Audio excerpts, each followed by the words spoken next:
At 8:45 a.m. on January 20th, 1953, a small crack in American democracy revealed itself in the simplest, strangest way, a car that would not move. In the back of that limousine sat Dwight David Eisenhower, war hero, liberator of Europe, the man millions believed had saved Western civilization. Yet on this morning, the morning of his own inauguration, he refused to take 20 steps into the White House. He would not cross the threshold. He would not share a cup of coffee. He would not honor the tradition followed by every president-elect before him. Instead, he sat motionless, jaw tight, eyes fixed forward, as if the very bricks of the White House symbolized something he could not bring himself to enter. Inside, Harry S. Truman stood at the window, watching the idling car.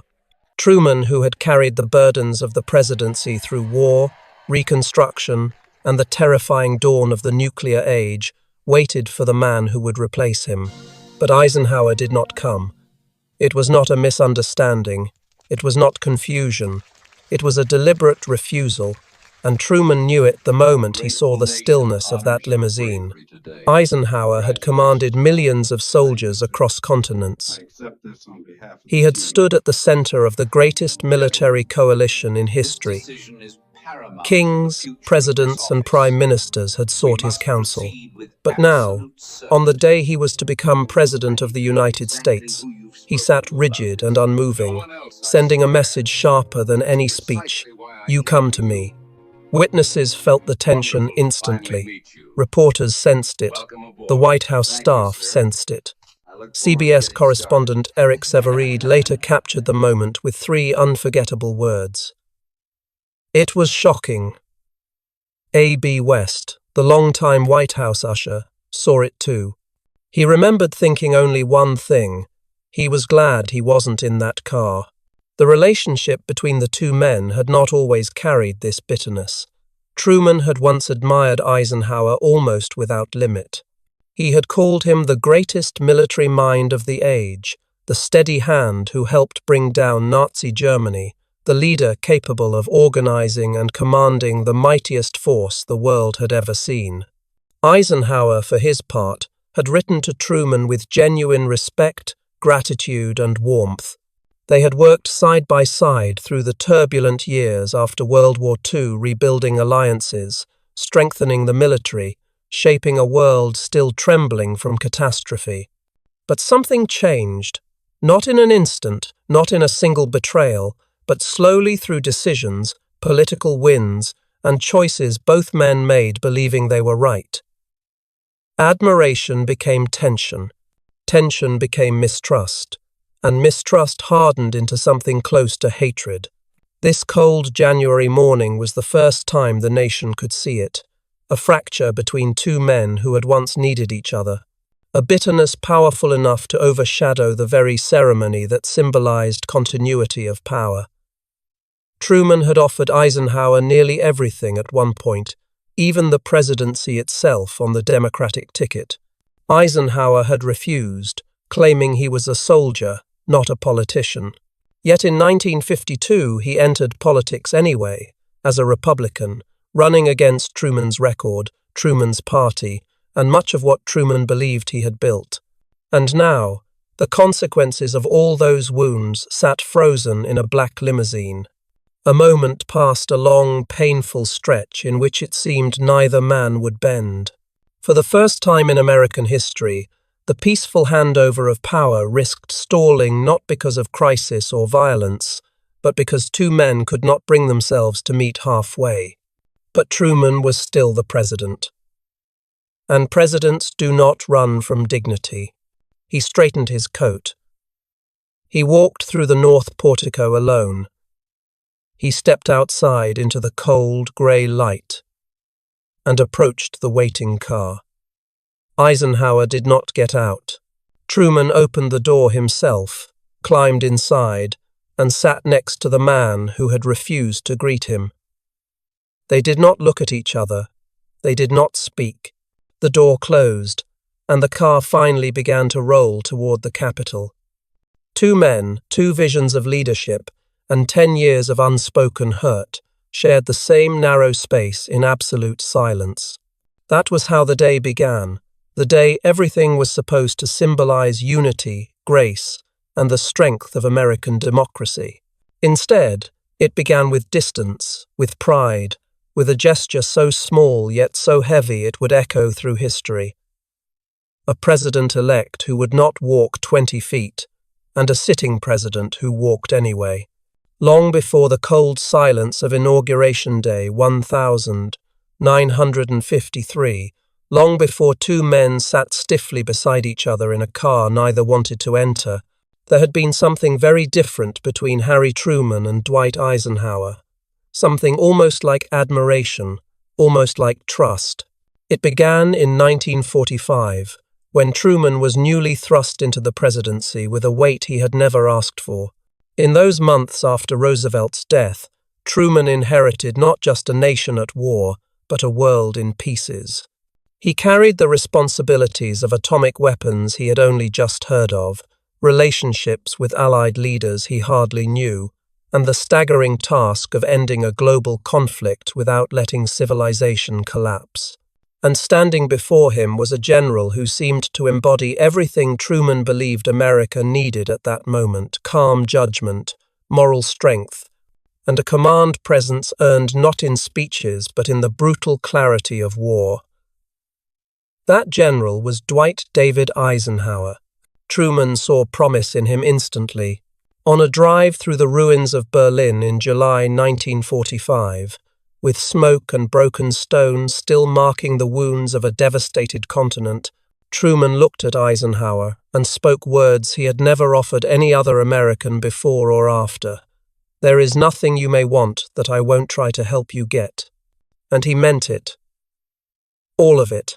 Truman had been president for barely 3 months. He felt unprepared, almost overwhelmed by Roosevelt's enormous shadow. But he saw in Eisenhower a future leader, someone who could steady the nation when Truman himself doubted whether he could. When Truman spoke of anything, he included the unthinkable: the presidency. In 1948, he was ready to step aside entirely, offering Eisenhower the Democratic nomination and taking the vice presidency for himself. The President of the United States was willing to demote himself simply because he believed Eisenhower might be better for the country. Eisenhower refused, not out of disrespect, but from the certainty that politics was not his world. He said he was a soldier, nothing more, nothing less. The battlefield had been his whole life. Campaigning, debating, bargaining in smoky rooms filled with party operatives, none of it appealed to him. So he declined politely, gratefully, firmly. Truman accepted the decision and respected it. He did not withdraw his admiration. Instead, he brought Eisenhower closer, offering him roles of immense responsibility. Army Chief of Staff, NATO's first Supreme Commander, leader of military and geopolitical strategy in a world still trembling from the war. Truman awarded him multiple Distinguished Service Medals, praised him publicly, and leaned on him in moments of uncertainty. Their correspondence in those years was warm, even friendly, professional, but sincere. The two men were not drinking companions, nor were they bound by personal affection. They were men forged by different worlds, one from the plains of Missouri, the other from the disciplined halls of West Point. Yet they were tethered by respect and by the sheer necessity of rebuilding a world shattered by conflict. But beneath this cooperation was a quiet tension, almost invisible, that neither man noticed at first. Truman admired Eisenhower so deeply that he could not imagine the general ever needing or wanting anything different from him. And Eisenhower, who had twice rejected Truman's offer to become president, assumed Truman understood that politics would never be part of his life. That belief would not last. As Truman's political fortunes declined in the late 1942, his approval ratings low, his party split. The world judging every move he made, he still carried the memory of Eisenhower's refusals with a kind of wounded fondness. He had offered the highest office in the land. He had opened the door wider than any sitting president ever had. And Eisenhower had said no. So Truman ran the 1948 race alone, against predictions of his annihilation, against every pollster in the country, against the splintering of his own party. And when he won, when he shocked the world in what became the greatest upset in American political history, one question lingered quietly in the back of his mind. If Eisenhower never wanted politics, why did people keep asking him to run? And why did his refusals never quite feel final? The answer came like a strike of lightning in 1952. Eisenhower announced he would run for president after all. But not as Truman had once hoped. Not as a Democrat. Not as Truman's chosen successor. He entered the race as a Republican, the very party that had attacked Truman relentlessly throughout his presidency. To Truman, it felt like betrayal not of a political alliance, but of a promise once spoken in the ruins of Berlin, a promise that seemed grounded in shared purpose and mutual belief. After everything Truman had offered, everything he had done to elevate Eisenhower's career, the general would now run against Truman's party, and by extension, against Truman himself. This was the moment the first quiet crack in their relationship became visible. Not a break, not yet, but the beginning of a fracture that would widen with every passing month, growing sharper during the campaign, and ultimately exploding into the cold, silent hostility of that winter morning in 1953, when Eisenhower refused to step through the White House door. The year 1952 arrived like a quiet storm for Harry Truman. He had survived battles far larger than elections, global war, the birth of the atomic age, the first tremors of the Cold War, but nothing bruised him quite like the decision Dwight Eisenhower made that year. For years, Truman had believed Eisenhower when he said he wanted nothing to do with politics. The general had refused the presidency when it was offered freely, honorably, without contest. That refusal became a kind of guiding truth in Truman's mind. Ike is a soldier. He will never enter politics. But the truth broke open when Eisenhower announced he would run for president after all, only this time as a Republican. The news traveled through Washington like an electric shock. Allies whispered it first in disbelief, then in resignation. Opponents smiled quietly, sensing advantage. But for Truman, the announcement hit like a betrayal that reached deeper than politics. It reached into the realm of personal loyalty, the place where trust and respect had once lived between two men who had helped rebuild a broken world. Truman didn't just feel blindsided, he felt wounded. He had offered Eisenhower the presidency not once, but twice. He had been willing to become his vice president, willing to step aside so Eisenhower could lead the nation. He had used the full weight of his office to elevate Eisenhower's career, awarding him medals, entrusting him with NATO, giving him authority that shaped the post-war world. And all the while, Eisenhower said he had no interest in political life. And now he wanted the presidency. But only if he could take it from Truman's party. To Truman, it felt like a declaration not just of political difference, but of rejection.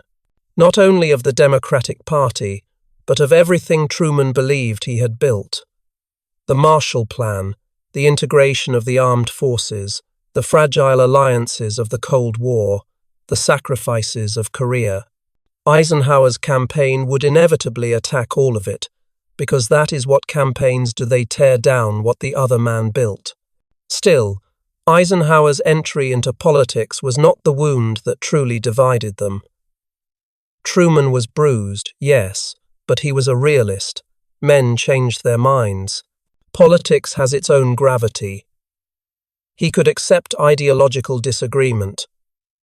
He could even forgive Eisenhower for joining the opposing party. But what came next, the painful morality of it, the calculation, the silence, was what shattered the relationship beyond repair. That moment arrived through a man named George Catlett Marshall. Marshall was more than a general, more than a Secretary of State, more than a Nobel Prize-winning architect of peace. To Truman, he was the greatest living American, disciplined, incorruptible, loyal, brilliant. To Eisenhower, he was something even deeper. The mentor who had discovered him, promoted him, and entrusted him with the greatest command of the war. Without Marshall, Eisenhower would never have led the invasion of Normandy. He might never have risen beyond obscurity. Marshall had shaped Eisenhower's life. And now, in the fevered atmosphere of early Cold War politics, Marshall was under attack. Senator Joseph McCarthy, a name that spread fear wherever it was spoken, launched a sweeping campaign accusing American officials of communist sympathies. His accusations were wild, reckless, cruel. Many lives were damaged.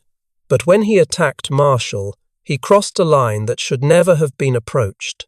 He called Marshall part of a conspiracy so immense, he accused him of betraying the nation. He claimed he had helped deliver China to communism. He smeared him as a man serving America's enemies. It was character assassination on a national stage. Truman defended Marshall instantly and fiercely. He understood what Marshall represented to the country. He understood Marshall's integrity in a way few men did, and he assumed naturally, unquestioningly, that Eisenhower would defend him too. After all, Eisenhower owed Marshall nearly everything. But Eisenhower was now running for president, and his advisers began to whisper the cold arithmetic of political survival. McCarthy was powerful. His supporters were loud and influential. Wisconsin, McCarthy's home state, mattered in the election.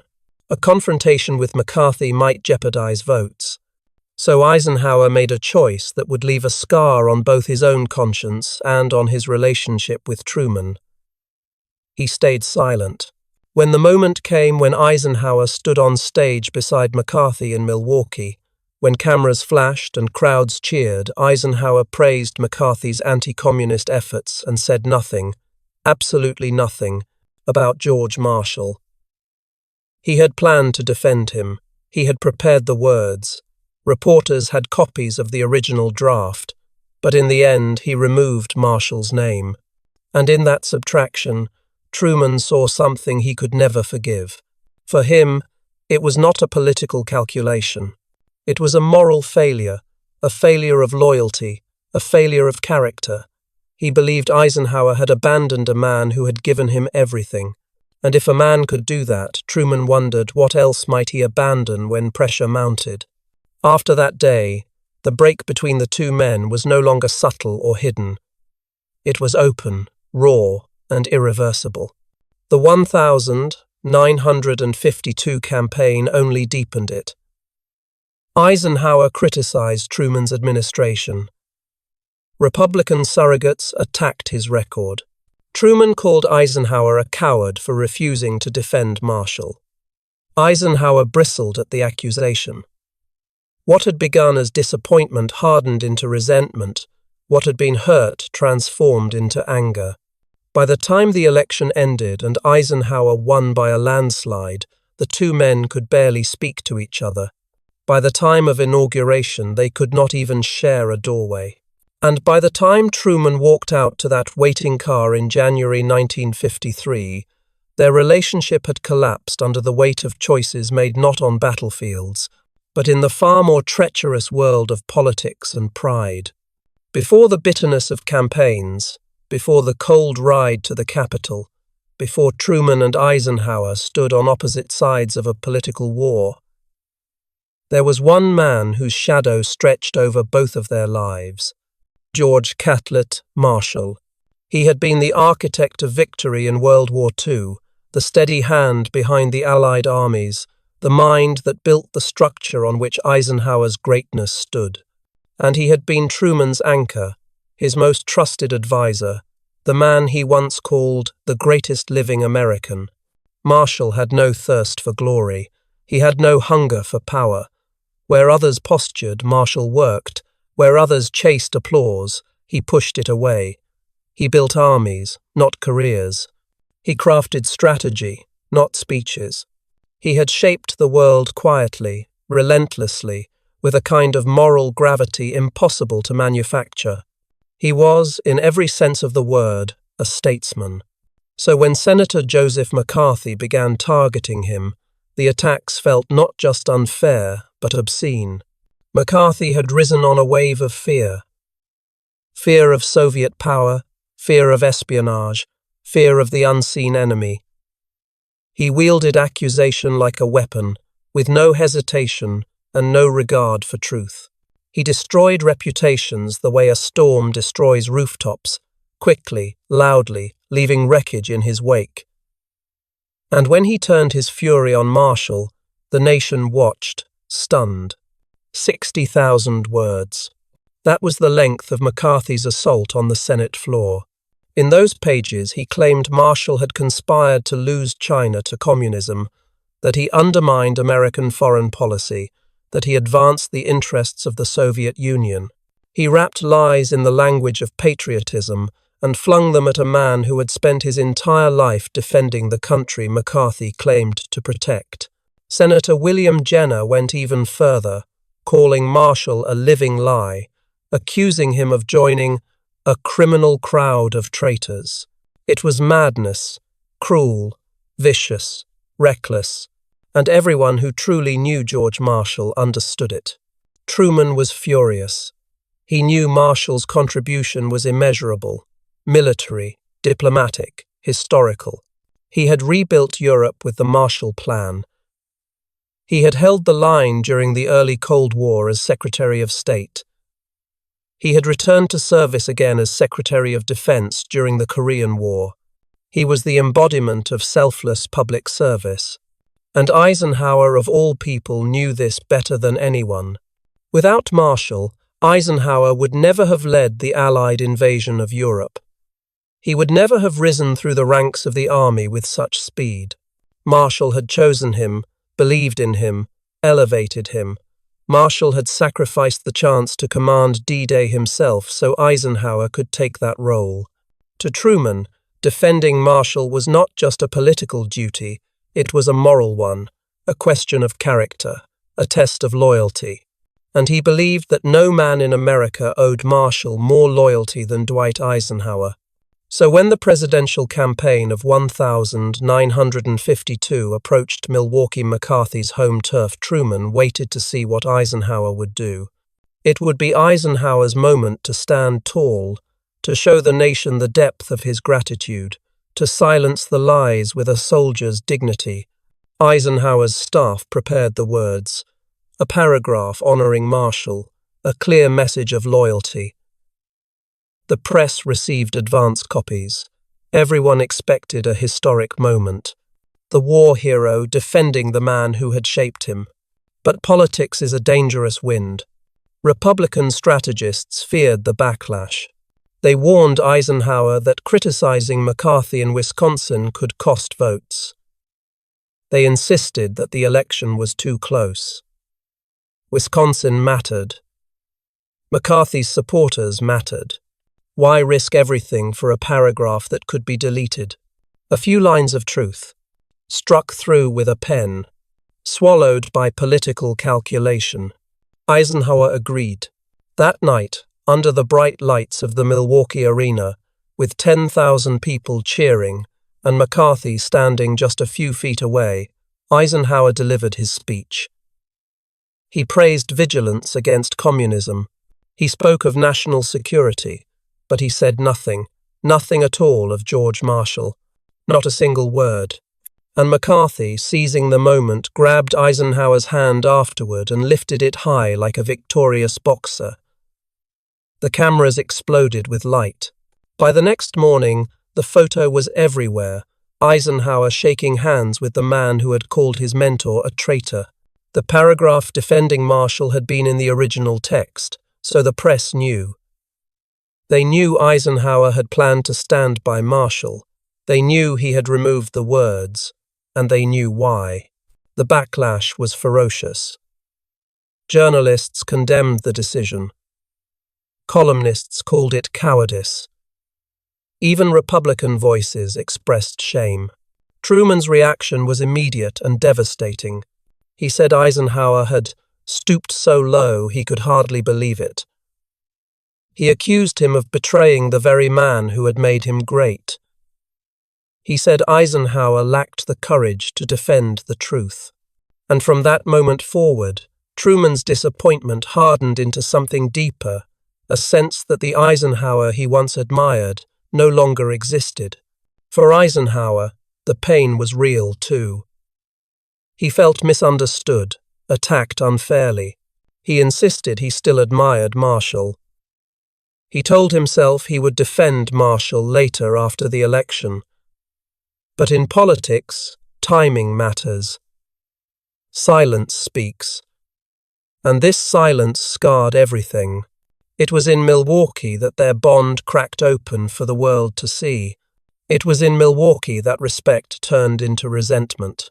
It was in Milwaukee that a decade of bitterness began. What had once been mutual admiration became a divide so deep it would follow both men to the end of their days. By the time the campaign reached its climax in the fall of 1952, the bond between Truman and Eisenhower had been stretched so thin that even the smallest pressure could snap it. But what happened next did not just strain their relationship, it shattered it completely.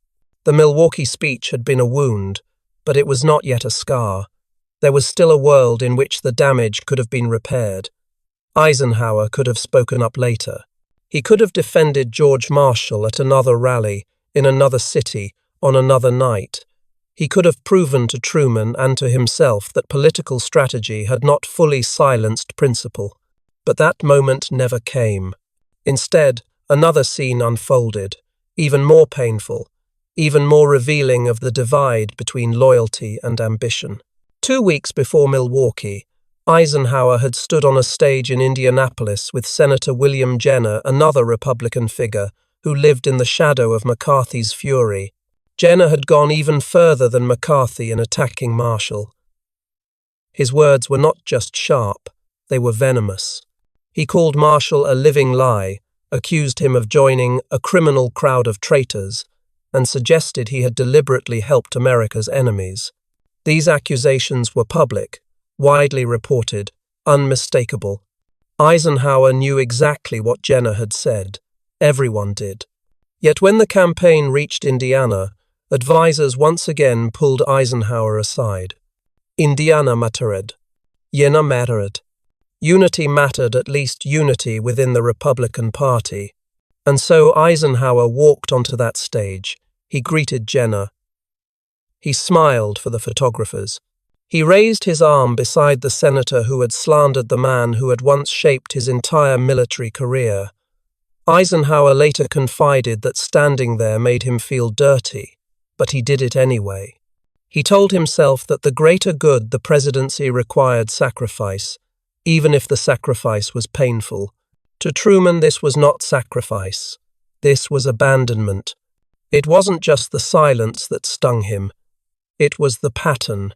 First Jenner, then McCarthy, then the deletion of Marshall's name from the Milwaukee speech, then the handshake that Eisenhower could not avoid, broadcast across the country like a cruel emblem of loyalty misplaced. Truman watched all of it, and every time Eisenhower stood beside those men, Truman felt he was watching a friend slowly give away pieces of himself. For Truman, loyalty was something sacred. It was not negotiable, not flexible, not something to be trimmed for convenience. He believed that if a man would not stand up for someone who had stood for him, especially someone like Marshall, then something essential had been lost. Something that could not be regained. And so, in speech after speech, Truman struck back. He questioned Eisenhower's courage. He questioned his judgment. He questioned whether a man who would not defend his own mentor could ever defend America. He didn't camouflage his anger. He didn't soften it. He let the nation see exactly how he felt. It was rare for a sitting president to attack a candidate so openly, so personally. But Truman was not speaking as a politician, he was speaking as a man who believed that a moral line had been crossed. Eisenhower, reading the headlines, felt ambushed. He believed Truman was using Marshall as a political weapon, twisting a campaign into a referendum on personal loyalty rather than policy. The general who had spent his life avoiding political theatre suddenly found himself trapped inside the loudest performance of all. He grew resentful. He grew defensive. He began to see Truman as someone who did not understand him, someone who would never understand him. The campaign descended into a level of bitterness neither man had experienced before. Eisenhower promised to go to Korea if elected, implying he could succeed where Truman had failed. Truman called that promise demagoguery. Republican speakers accused the administration of corruption and incompetence. Truman called Eisenhower a puppet of reactionaries. By November, their mutual anger was so raw it had nowhere left to hide. When Eisenhower won the presidency in a landslide, the victory did not soften him. Instead, it hardened both men's feelings. Their first post-election meeting was stiff, cold, and nearly pointless. Each man believed the other blamed him unfairly. Each man believed he had acted with integrity. Each believed the other had betrayed something important. And under all of it, beneath the speeches, beneath the handshakes, beneath the political theatre, was the ghost of George Marshall, the man who had never asked to be defended, but whose name had become the knife dividing two American giants. The fracture was complete now, the wound no longer hidden, and the bitterness would follow them all the way to the White House door on that cold January morning in 1953. When the election was over and the celebrations faded, the country expected a period of healing. Americans had chosen their next president, and tradition demanded a peaceful, dignified transition. But between Harry Truman and Dwight Eisenhower, peace was impossible. The bitterness of the campaign had settled too deeply in both men, turning every gesture into a test, every silence into an accusation. Their first meeting after the election took place on November 18th, 1952, inside the Oval Office. It should have been a moment of solemn unity, two presidents, past and future, speaking as custodians of a nation larger than either of them. Instead, it felt like entering a room where the air had frozen solid. Truman sat behind the resolute desk. Eisenhower faced him across the room. They did not smile. They did not greet each other warmly. They spoke because duty demanded it, not because they wished to. Truman tried to explain the workings of the White House, the flow of information, the mechanics of staff operations, the rhythms of daily decision-making. Eisenhower, who had led millions of soldiers and coordinated global war campaigns, listened with impatience. In his mind, he did not need Truman's guidance. He believed he already understood leadership on a scale Truman could never imagine. When Truman shifted to foreign policy Soviet intentions, the fragile state of Korea, the balance of power in Europe, Eisenhower felt he was being lectured by a man whose administration had failed to end a war and failed to contain communist expansion in Asia. Eisenhower had been NATO's supreme commander. He knew European leaders personally. To him, Truman's words sounded like self-defense rather than wisdom. And when Truman described the federal budget, Eisenhower saw procedural clutter, not insight. Later, Eisenhower would write that the meeting added little to his knowledge. Truman, in turn, told his staff that Eisenhower hadn't heard a word he said. It was as if each man spoke into a void, convinced the other was not worth listening to. That single meeting revealed everything. Two men who had once admired each other had become strangers, each disappointed by the man sitting across from him. And as Inauguration Day approached, the gap only widened. Eisenhower made small decisions that Truman interpreted as deliberate slights. He chose to wear a Hamburg hat instead of the traditional silk top hat for the ceremony, a tiny gesture, yet one that signaled a desire to break from tradition, to separate himself from Truman's presidency in every way. Truman noticed. Truman always noticed. Behind closed doors, Eisenhower confided to friends that he dreaded the ceremonial ride with Truman. He did not want to sit next to him. He did not want to pretend they were cordial. Truman, hurt and exhausted, felt equally resentful. Clark Clifford, one of Truman's closest advisers, later said the hatred between the two men that morning was like a monsoon, thick, heavy, impossible to ignore. And then came the decision that defined everything. The decades-old tradition was simple. The president-elect entered the White House, shared coffee with the outgoing president, and together they began the journey to the Capitol. It was more than choreography, it was a symbolic gesture of unity, a reminder that power transferred not through force, but through respect. But Eisenhower refused to enter the White House. He stayed seated in his limousine outside the north portico, his jaw set, his posture rigid. He would not walk through Truman's door. He would not sit at Truman's table.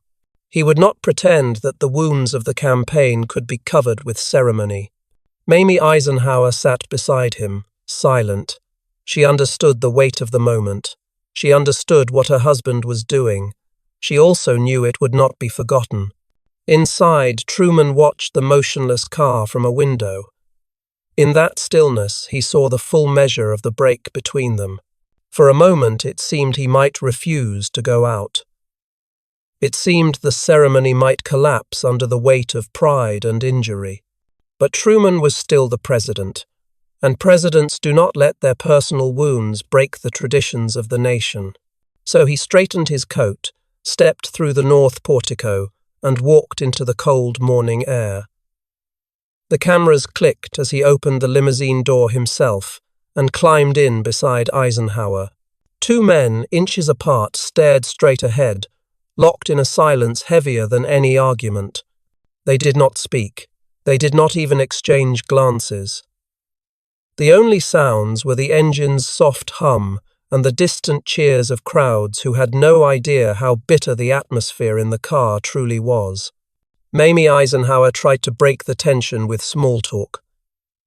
She spoke of the weather, of the crowds lining the route.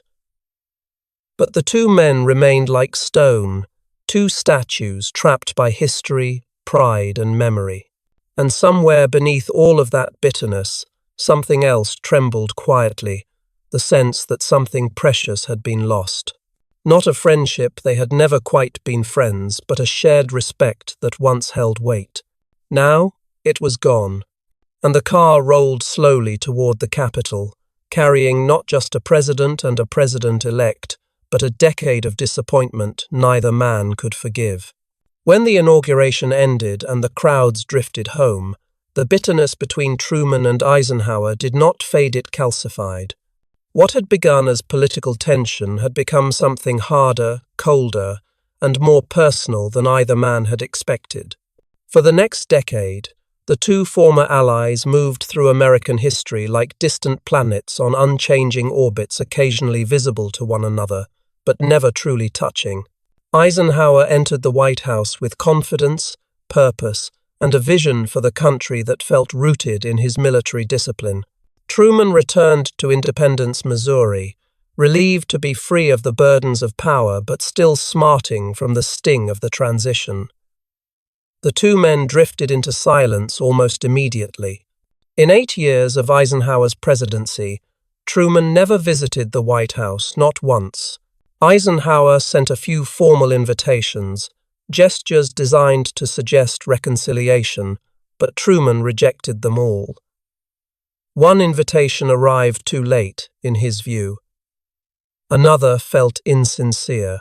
A third he dismissed without hesitation.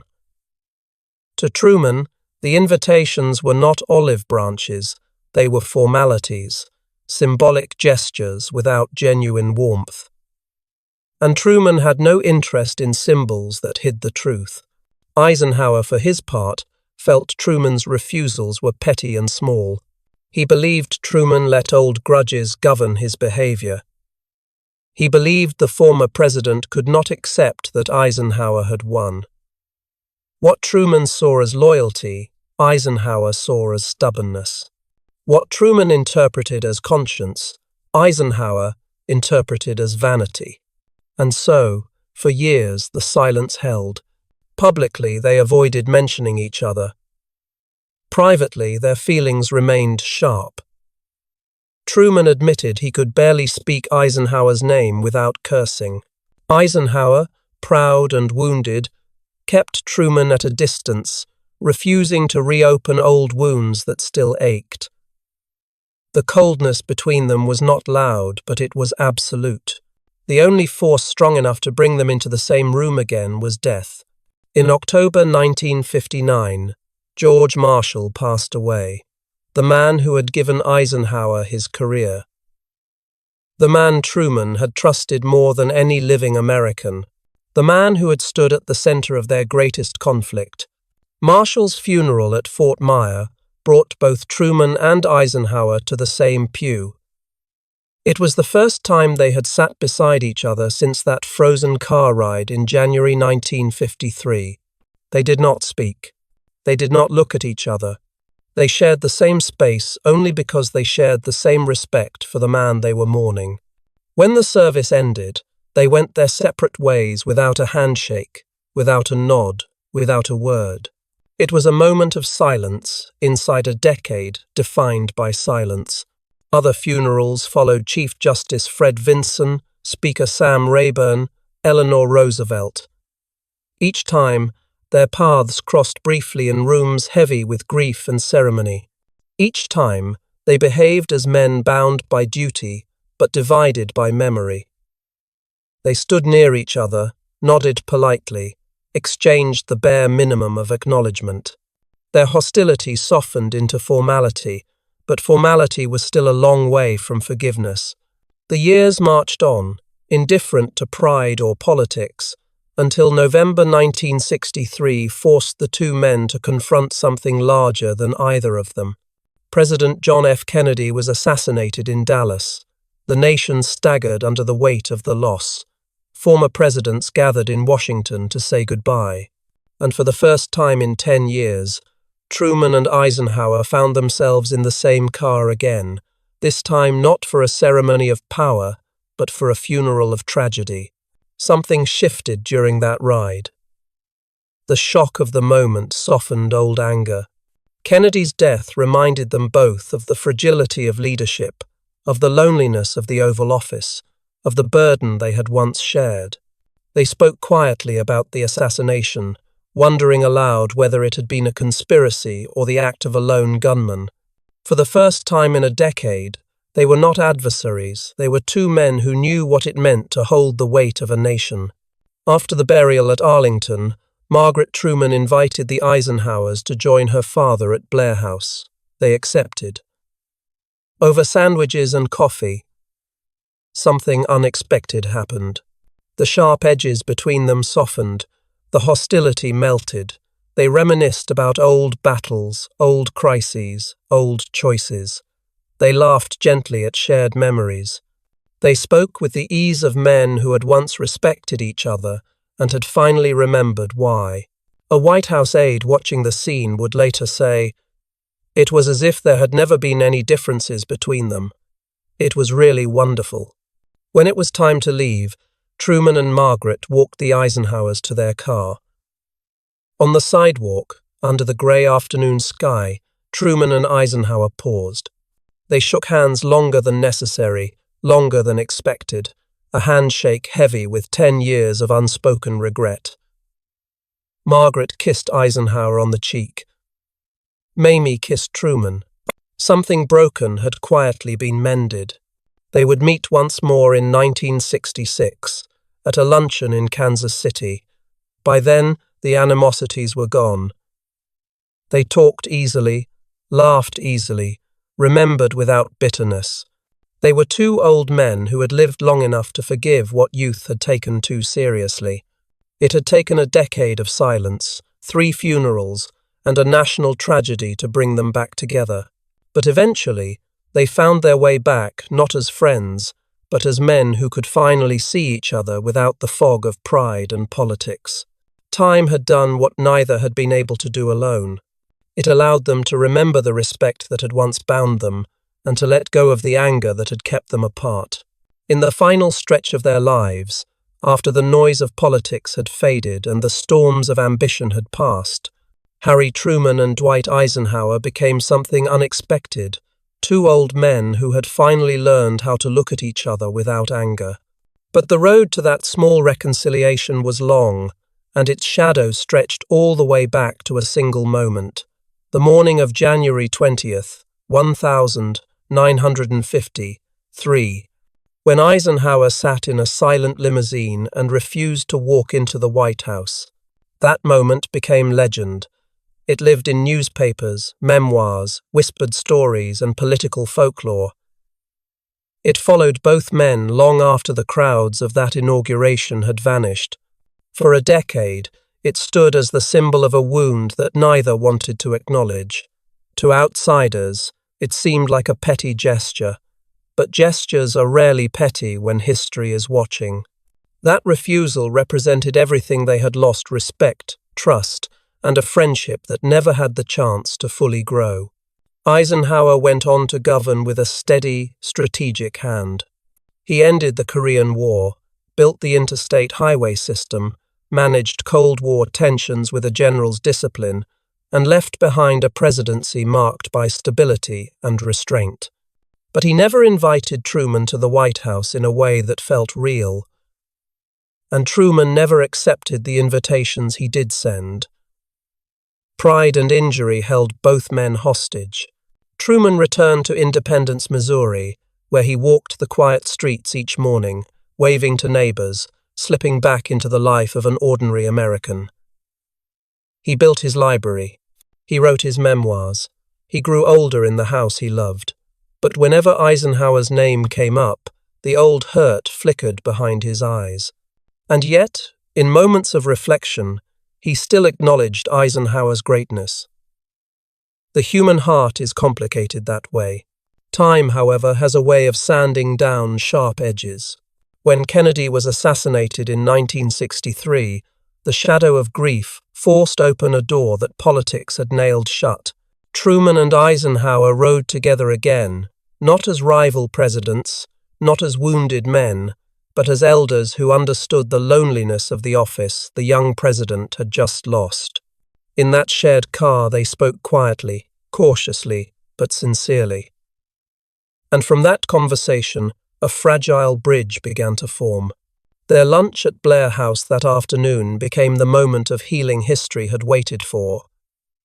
For an hour, they spoke like men remembering a language they once shared. There was no bitterness, no accusation, only understanding late but real. When Truman walked the Eisenhowers to the car and clasped Eisenhower's hand, the handshake lingered longer than expected. 10 years of silence dissolved into a few seconds of forgiveness. After that, the hostility between them was gone.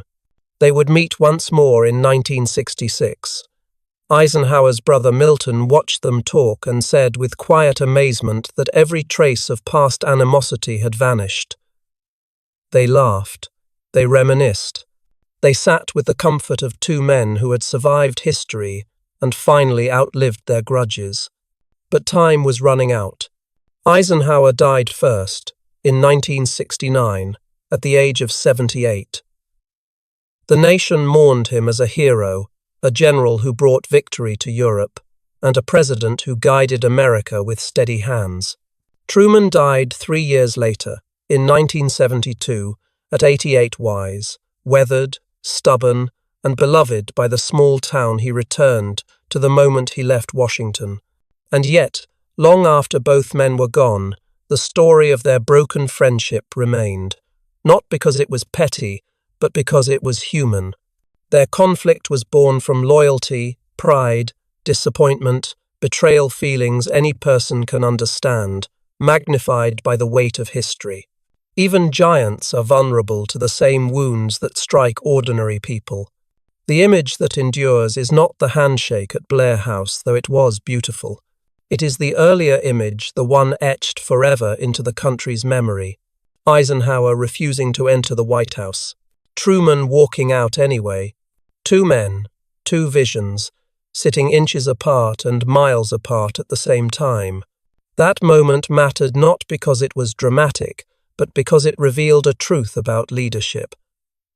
Personal pride can shape public events more than we like to admit, and the course of history can shift on the smallest of gestures, like a man choosing not to walk through a door. In the end, both men forgave each other, quietly, privately, without ceremony. But forgiveness came too late to change what had already been written. The threshold Eisenhower would not cross became the symbol of the cost of wounded loyalty, a cost paid by both men for the rest of their lives. Yet perhaps that final handshake, 10 years later, offers hope. Even the deepest divides can one day soften. Even the fiercest rivals can one day understand each other. And even the coldest silence can one day give way to grace.